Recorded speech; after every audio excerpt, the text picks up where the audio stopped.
Hey, it's Mark LaCour. Ready to learn some more about the oil and gas industry?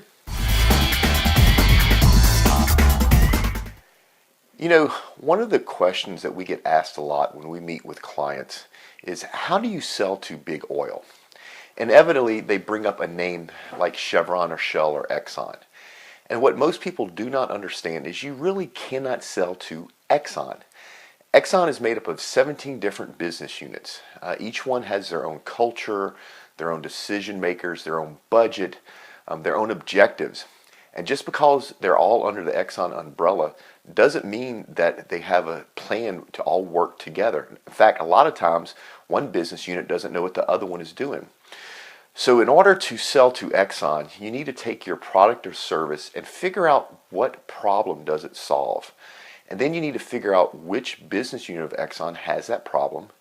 Then who are the people that have to deal with that problem? And then that's the people that you need to approach. And that's another strategy for a discussion at another time. What is your roadmap to those people? But back to Exxon, they're a great company. They're a big old ship. They will happily tell you that they're a big old ship. And they struggle with a lot of stuff that people just don't understand. Yes, they're large. But when you look at barrels under reserve, which is basically how much oil does a company know it has available, Exxon, I believe, is number 13 in the world. What's going on is Exxon is probably probably the top oil engineering companies in the world. They have the manpower, the resources, and the money to get oil out responsibly and profitably anywhere. But a lot of the countries are locking Exxon out. The nationalized oil companies are basically telling the American company, Exxon, you can't drill here, or if you can drill here, you have to do it to our rules. And that really puts Exxon in an unfair advantage globally. Most people don't realize that. The other thing that's going on with Exxon is they have a graying of the workforce. A lot of their expertise and knowledge are baby boomers, and they're headed toward retirement.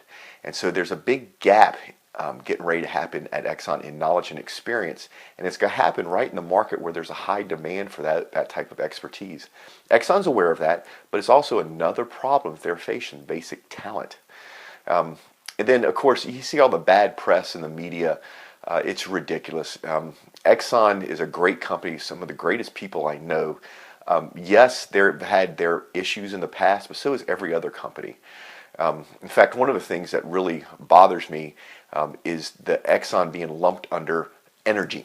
Exxon's not an energy company. Exxon's an oil and gas company, and they do it very well.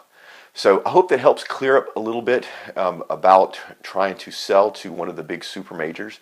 You have to kind of take it piece by piece and figure out where your product fits the best as far as solving a business issue, and then approach that unit within the super major and start having that dialogue.